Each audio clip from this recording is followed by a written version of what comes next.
In January 1983, a mysterious flying craft of some kind crashed in fields just outside Aberystwyth in mid-Wales. Strangely, only one local newspaper was to run a story about this event, and yet it could prove to be as significant as the Roswell crash in New Mexico. Can we claim to have hard evidence of this craft? Well, watch on. From that day to this, it still remains unidentified. No aircraft was missing, no pilots were missing, no mechanical things were found on the site. We can only conclude that this remains debris from a UFO, an unidentified flying object.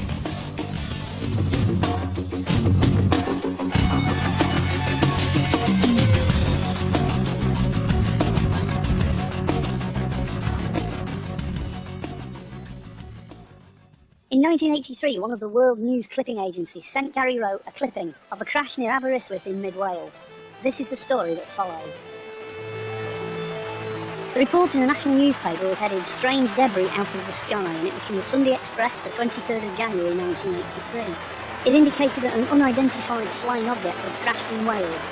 The similarities with the famous Roswell incident became gradually too obvious.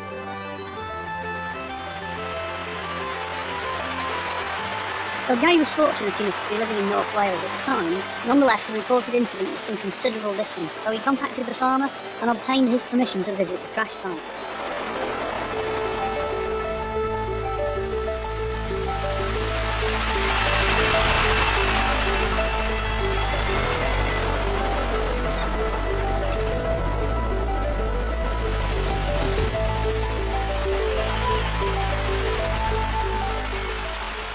After hastily organising a reconnaissance team and several hours of driving, the team arrived.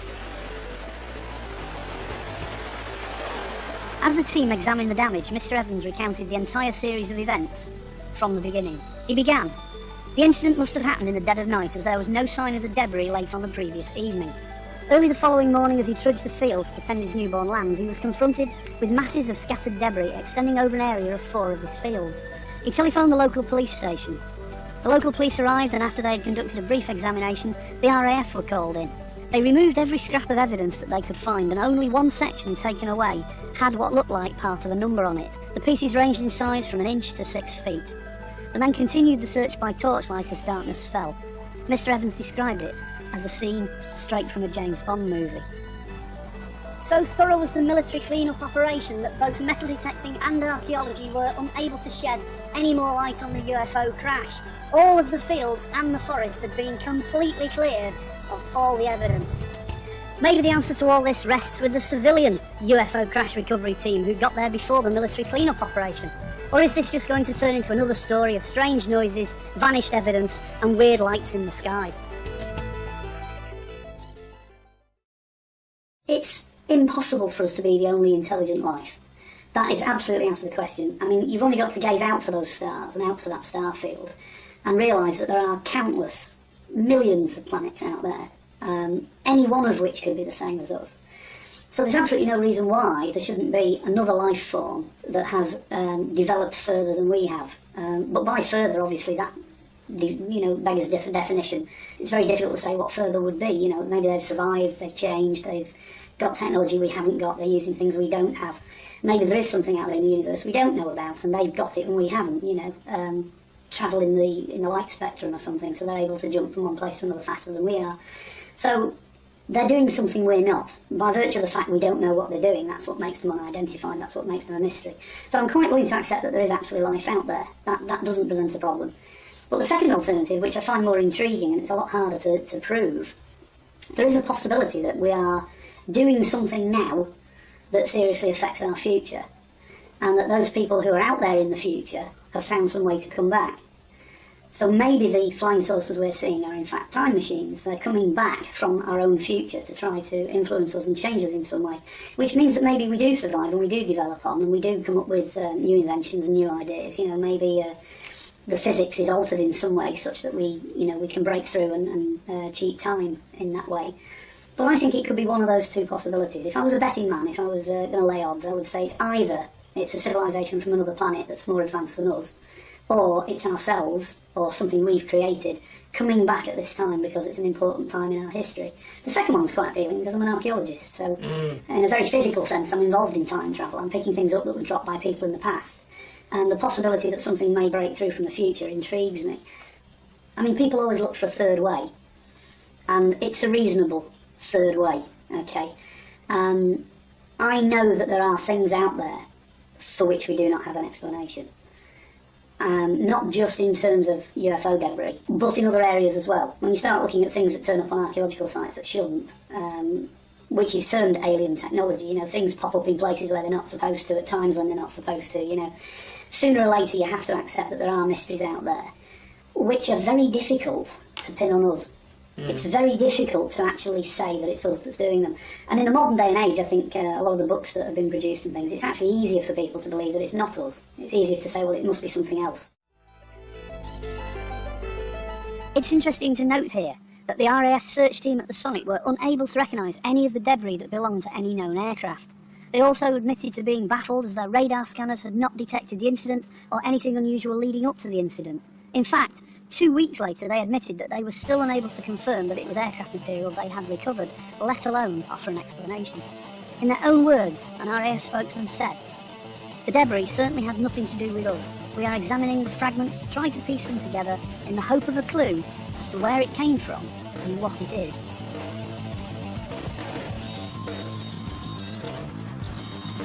We dispatched professional historian and researcher Scott Lloyd to the National Library of Wales to see if any other newspapers of the day carried the story of the UFO crash. Well, from the date you gave me, I went to the National Library of Wales in Aberystwyth, which is not that far away from the site, and I went through all the local newspapers the week before and a couple of weeks after, trying to see if there's any reference to an object crashing in a field in Llanila. The local papers deal with every minor event that happens in the local villages, and I was very surprised to find no reference to it whatsoever, which I thought was a little unusual.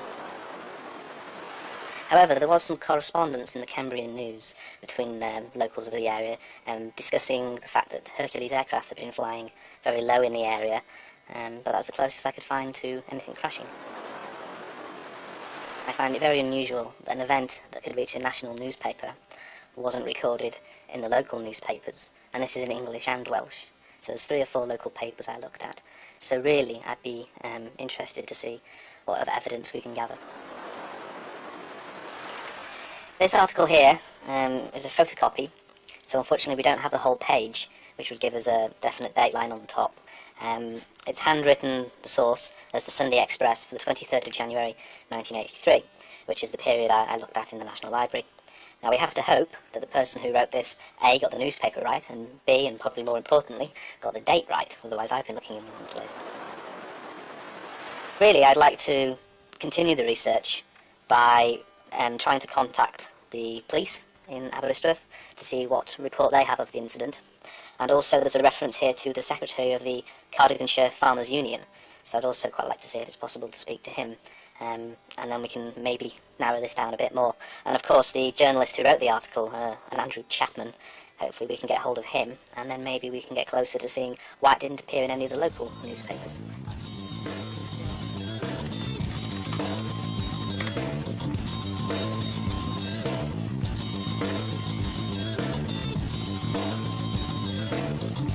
Well, that's the interesting thing. How did a journalist for a national newspaper find a story about a small village in mid-Wales when none of the local newspapers seem to reference it?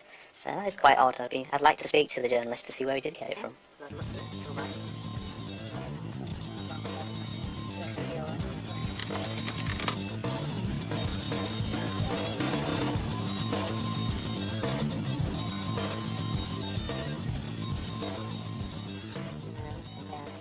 The other line of inquiry is also contacting the MOD to see what they had to say about the matter, because according to this article, they gave a statement saying there was no aircraft out at the time, and their radar scanners picked up nothing unusual.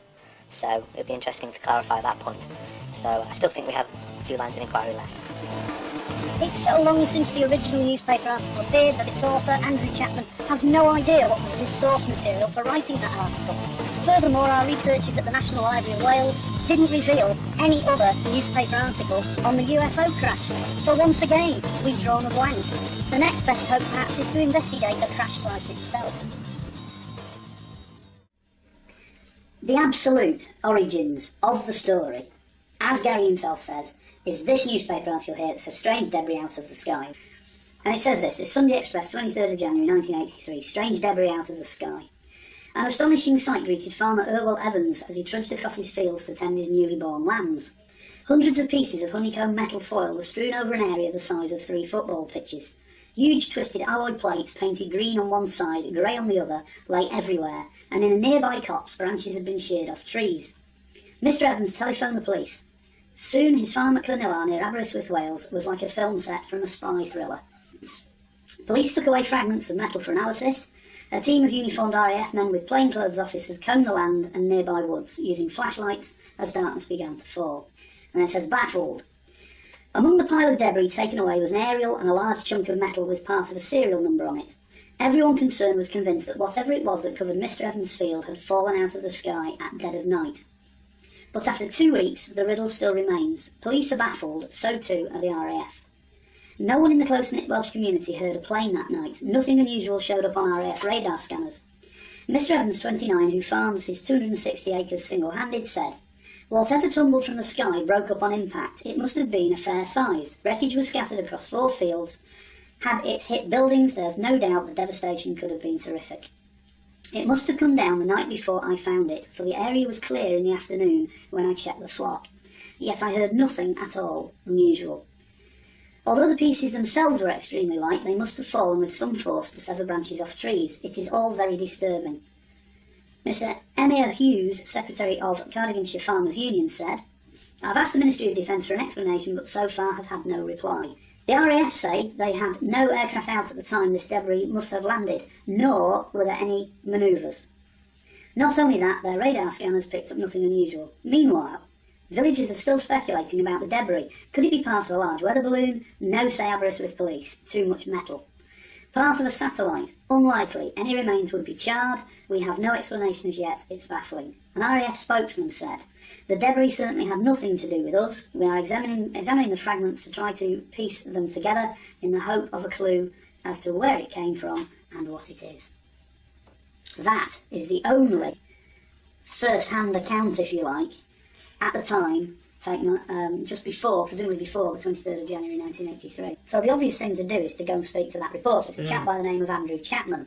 Now, Andrew Chapman still works for the Sunday Express. So we got in contact with him over the internet. We had a number of discourses between us. At one point he said, "Leave it with me and I'll see what I can do. I'll check the Sunday Express archives and my own notes and try and find the source." He then himself, Andrew Chapman, tracked back. But you bear in mind this is, at the time we were producing it was 24 years, so he had to go back 24 years to find the source. And basically he has no idea. He really does have no idea where that article came from, other than the fact that obviously he spoke to the representatives of the Cardiganshire Farmers Union, etc., and the local police. He did the research at the time, so he knows that the contents of that story are factual.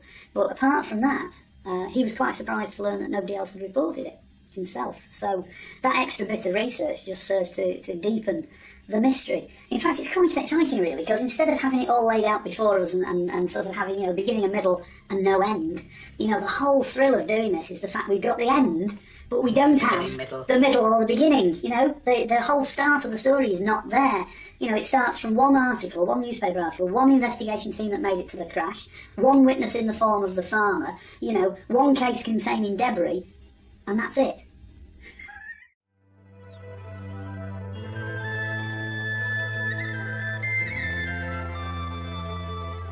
They found the farm situated in a beautiful rural area of Wales near to Aberystwyth. The farmer, Mr. Evans, aged 29 at the time, turned out to be very pleasant, helpful and sociable.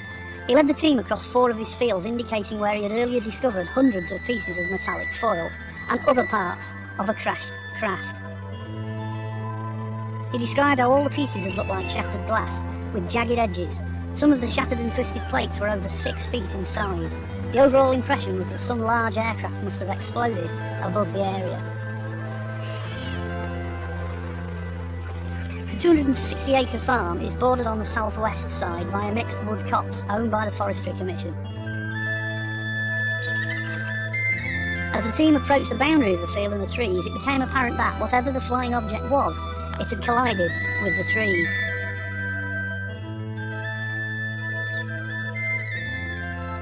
After thanking Farmer Evans for his very graphic account of events, it was time to conduct a search of their own.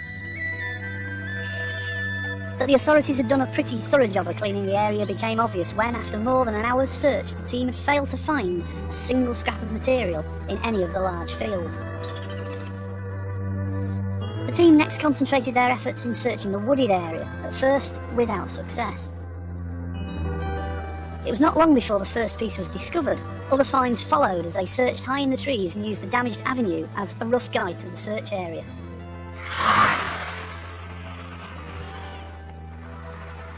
We've travelled some miles outside Aberystwyth to the sleepy Welsh village of Llanellar, and we've spent some time interviewing the local residents. Unfortunately, there are not many people left from 25 years ago, and none of the ones who are remember the crash.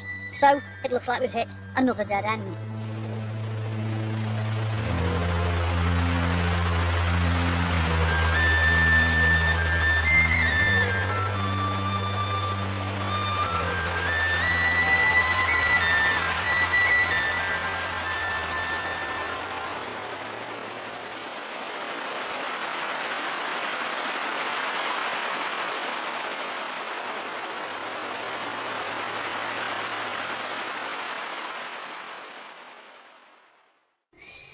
The most important story that's relevant to the DVD, the UFO, the interest in UFOs, two UFO sightings. There's two times when I've seen them.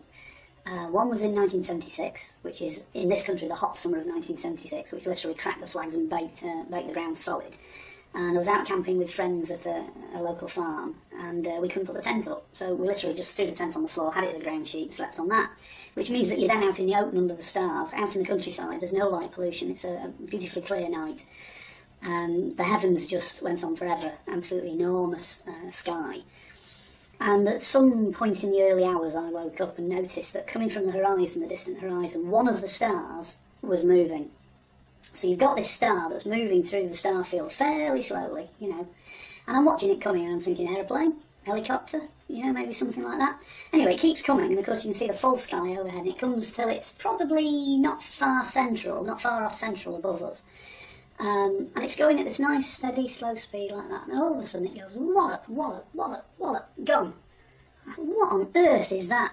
What star, at that distance, because it looked like part of the star field, is capable of bouncing literally left, right, gone, at that speed across the entire sky, And you sort of, you blink and you pinch yourself and you wonder if you're still awake. And, so that was the first, if you like, that's the first encounter with anything like a UFO. Then a year later, the next summer, I'm up on top of a local hill, which affords a particularly good view of the Mersey Valley. And again, I'm not up there for any other reason than to enjoy the view. It's early evening, sun's gone down, but there's still a sort of blueness to the sky. And you can see the steam coming off the local power station, and you can see Warrington, it's beginning to light up, there's a hint of light there. And as I'm looking up towards Liverpool, you can see a light coming up the Mersey Valley, following the river itself. The unusual thing about the light is it looks like a helicopter, but it looks like a helicopter with 3 searchlights underneath. So you've got these lights scanning the ground, looking for something. So you think, it's got to be a police helicopter. There's a hint of colour to the lights as well. So, it's got to be a helicopter. So you see it coming up, and it passes through the steam that's coming off the power station. Right. Now, steam is pretty jolly hot anyway, and it's not the sort of thing a helicopter would do. The police certainly wouldn't fly through the steam coming off a power station. So at that point I'm thinking, it's not a helicopter, it's something else. And it keeps coming up the Mersey Valley, but each time it changes direction, it does so really quickly. So it doesn't curve like a helicopter, it jumps, when it changes directions. So it's moving and it's jumping back and two. And you can see the lights moving underneath, and then you've got other lights on it. There's, I think there's blue lights, white lights, red lights, and you can see that it's actually the wrong shape.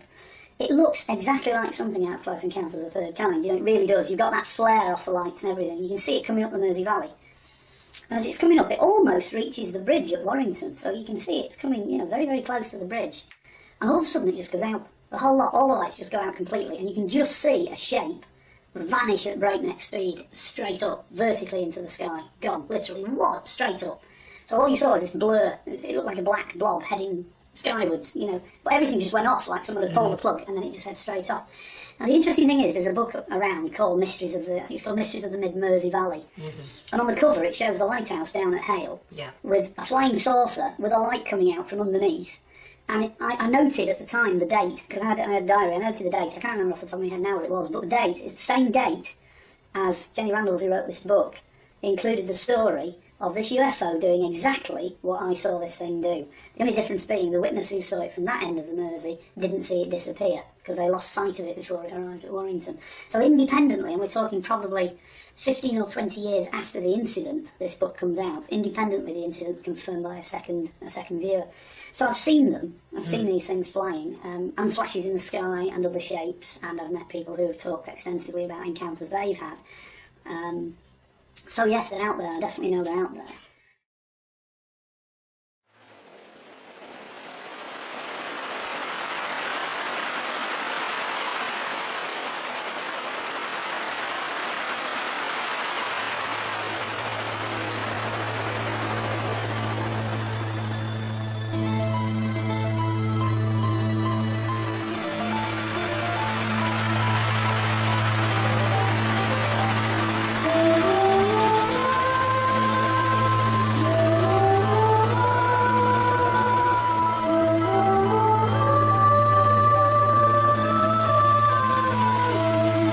Over the months that followed, Gary and his team had the metal analysed by several experts, especially experts in the aerospace industry, and their findings can briefly be summarised as follows.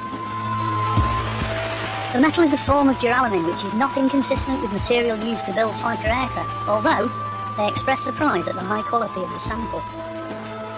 They were unable to identify the green paint substance or the grey reflux surface, but they were adamant that this green painted surface has not formed part of the outside skin of any aircraft, as the mystery paint is not sufficiently aerodynamic.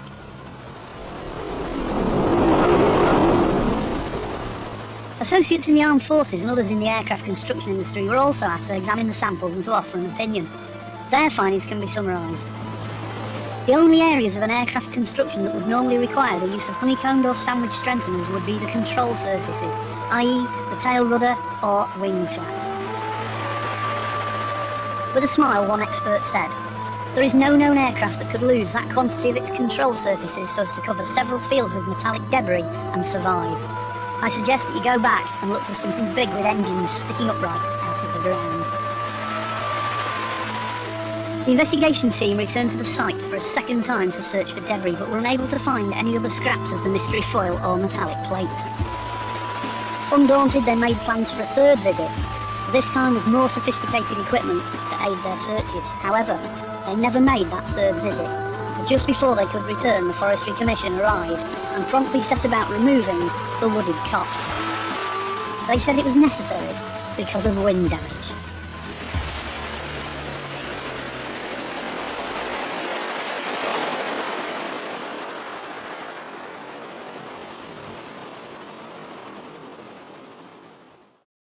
It's going back quite a few years now. I think it was in Blackpool. I think we met in Blackpool. There was a conference there. Not a very salubrious place, Blackpool. It's got this nice, interesting tower, famous the world over.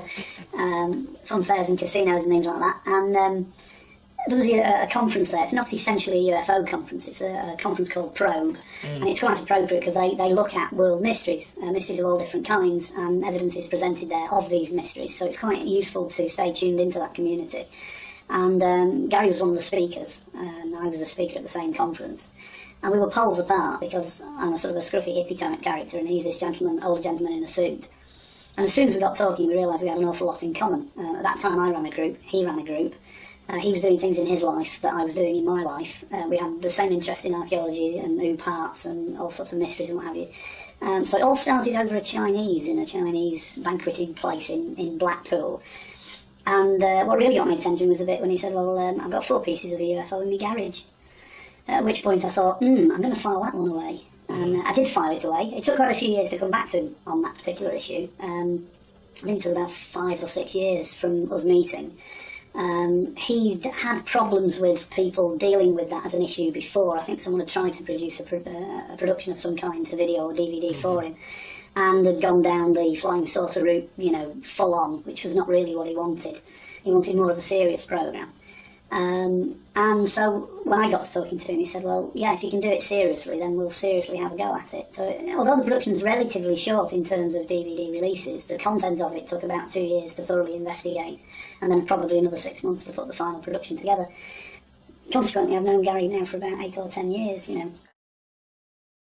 Well, in '83, I was running a UFO group in D-side, so I had a lot of people very interested in UFOs with me, and a team ready to go with all sorts of equipment and so on. When all of a sudden, I pick a newspaper up one day, I think it was the Daily Express actually, and there's this article, Strange Debris from the Sky, and it tells of a story of a farmer down there near Aberystwyth, on a farm at Lanilla. And this farmer claims that he went out one morning and found all this strange debris on his land. Well, obviously, it had connotations to me of Roswell, and I'm thinking, strange metallic debris spread all over fields. So immediately I got a small team together, and we headed off. We spoke to the farmer on the telephone, and this very nice gentleman, Roswell, was really helpful, and he said, come down by all means. And we did, and when we went down there, he led us out from the farm, and he took us out across these fields, and he said, here before me in the morning, spread out over 4 fields, was metal fragments, metal plate, all convex-shaped and glistening metal foil all over the place, spread over an entire 4-field area. Obviously, when I got there was no metal, because, as he explained, that morning he got up and found the fragments and immediately rang the police, suspecting that he'd had a plane crash on his land. The police arrived, and duly they walk around and they examine the fields, and obviously they can't be of a lot of help. They recognise that there's a metal foil there, so they contact the crash retrieval, RAF crash retrieval. Gentlemen arrive from that, and they walk over the land, hearing the same story, and examining this material, and saying to each other, gosh, this isn't an aeroplane, we don't really know what it is. So they leave all this evidence in place, and much later that same day, there's arrival of people from the Ministry of Defence. Now, there are plainclothes people here directing uniformed officers. They've got all sorts of equipment, and in the words of Mr. Roswell himself, he said, it's like a scene here from James Bond. They've got lights all over the place, it's barricaded off, and they're out there collecting these pieces of material. Well, by the next morning, when Roswell got up to see to his lambs and so on, he went out there, and it was gone. Every piece of metal, and the MOD, completely gone. Much later, we arrived as a team to investigate. Obviously, they hadn't left a fragment anywhere. We searched the fields, we were unable to find any of it at all. In fact, the 3 people that were with me were really despairing in the end.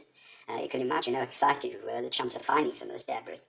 So I said to my colleagues, I said, there's no way, I don't care how good they are, the MOD, and what they used, it would be very, very difficult to clear the forest that adjoined the land. So we set off amongst the branches and the trees and so on, and it wasn't long before we started to find strange fragments of this metal. And we recovered a number of pieces of this. You could see clearly where to look, because there was a line right through the top of this wood, or this forest if you like, where all the treetops had been sheared off, probably to a width of about 20 odd feet. And all the tops of these trees were scattered straight in a line right across this field. So it was easy to find where we needed to look. And we came away with this material. Obviously, we planned to go back with more people and make a more thorough search, taking more equipment with us. Well, you'll not believe this, but that very same week I had another phone call from the farmer, and he said, you're still welcome to come down and do your research and so on, but you might be wasting your time. So I said, well, how's that then? He said, well, you know that forest, as I'm speaking to you, they're actually removing it. I said, Pod, you're removing a forest? Yes, he said. So I contact the Forestry Commission and say, would you like to tell me why you're removing the forest? And a Forestry Commission person, and it sounded as if he was smiling, although obviously I couldn't see him on the telephone, he said, well, it's wind damage, you know. And I said, wind damage? You usually remove a forest for wind damage. No, he said, but we're removing this one. So I took it from that, obviously, that the Ministry of Defence had decided that the best way to remove any evidence in the forest was to take the trees away. And that's exactly what they did. Or is this just going to turn into another story of strange noises, vanished evidence, and weird lights in the sky? If you'd just like to come this way, I've got some of the pieces here to show you.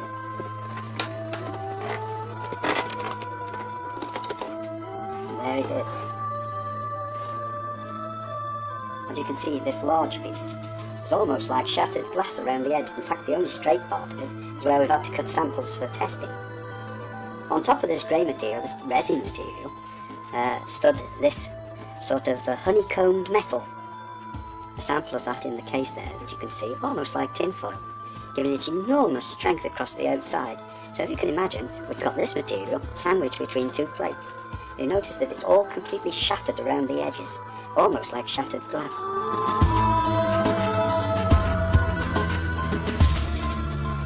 Well, as a matter of fact, I've got a small sample of the material here. On the one side, as you can see, it's a green colour, and on the other side it's a grey colour. The grey colour is some kind of resin that's not been properly identified yet, and obviously there's this duralumin in between. You notice that all the edges of the material look as if it's broken glass, it's shattered. The only straight edge, in fact, is the one that I've actually cut to take samples from. All the pieces are of a slightly concave nature, indicating that this has either exploded or imploded at some time. What's interesting, though, is the strength of this material. It's extremely strong, given that it's so light. Very, very strong. I can just bend it or flex it, but it would take quite a serious amount of effort to put a crease into it. I think you'll agree with me that is extremely unusual. On the side that you can see that's grey, where the resin was, attached to this, there was honeycombed metal foil that resembles baking foil, but all neatly honeycombed, and obviously the two pieces of metal went either side, sandwiching this honeycomb between them.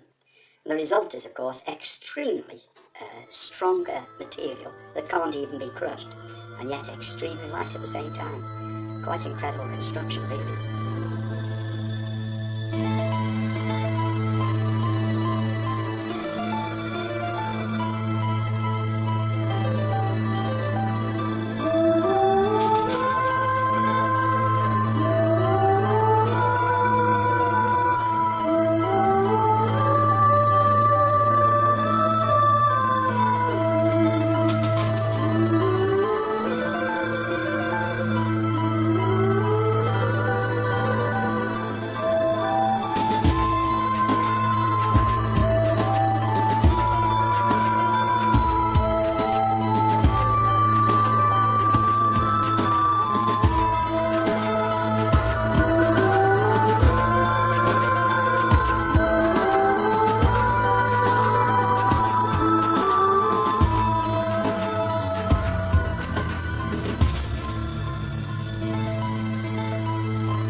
Well, he was very, very clever, because there's a story attached to this. I suppose I should really tell the story. That is a keyring. Mounted at the back of this magnifying glass is a keyring, and he had 100 of those keyrings produced. The reason being, word got out through the authorities, probably through the farmer whose land the UFO crashed on.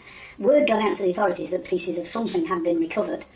And the classic thing is you hear of these big black cars pulling up with all the windows blacked out, the doors open and the gentlemen get out and they're all in black with dark sunglasses, and passes hanging, There's a measure of truth in that, because these guys actually did turn up and came knocking on Gary's door.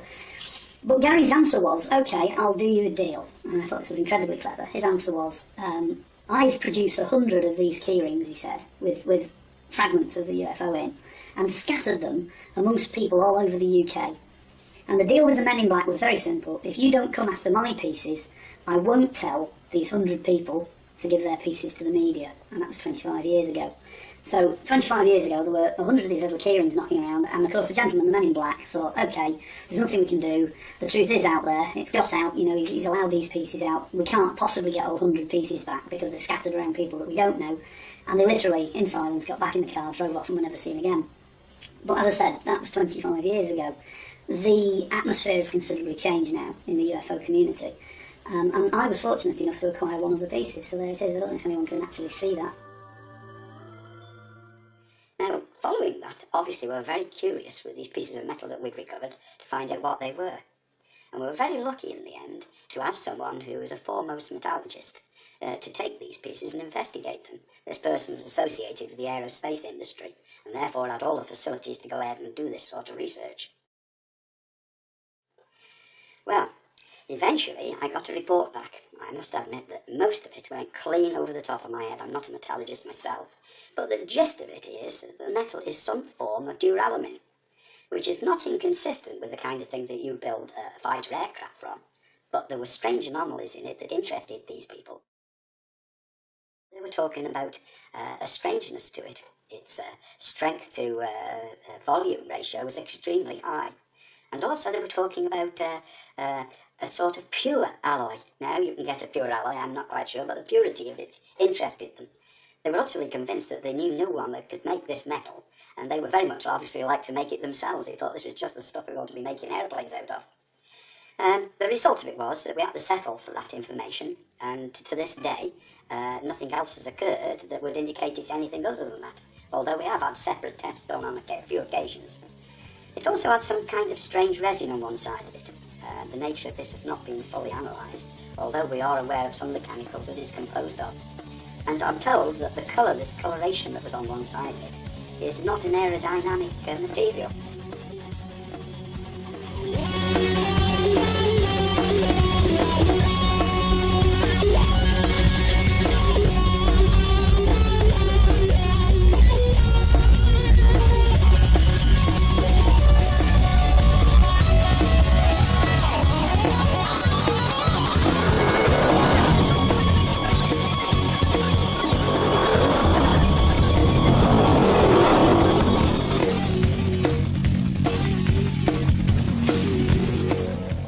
From that day to this, it still remains unidentified.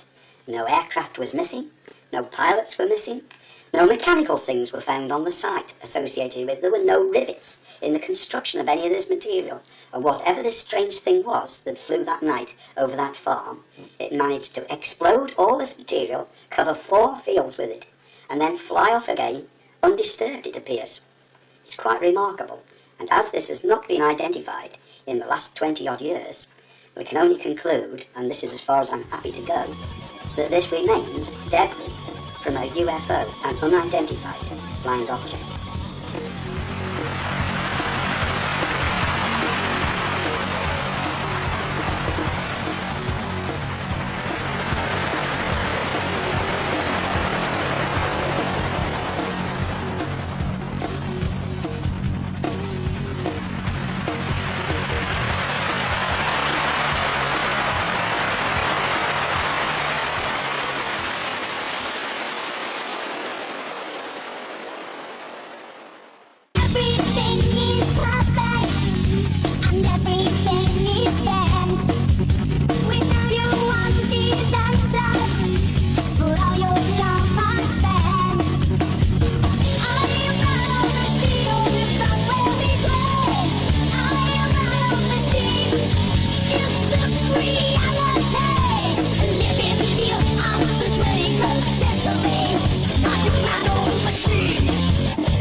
we do the crash sequence? Well, the crash sequence itself is interesting, and it's interesting for two reasons. The first reason it's interesting is that the physical evidence that was there at the time of the incident was good enough to be able to reconstruct the nature of the craft. Right. Okay, you could very clearly see in the trees a 20 to 25 foot wide channel cut through where the flying craft had gone through.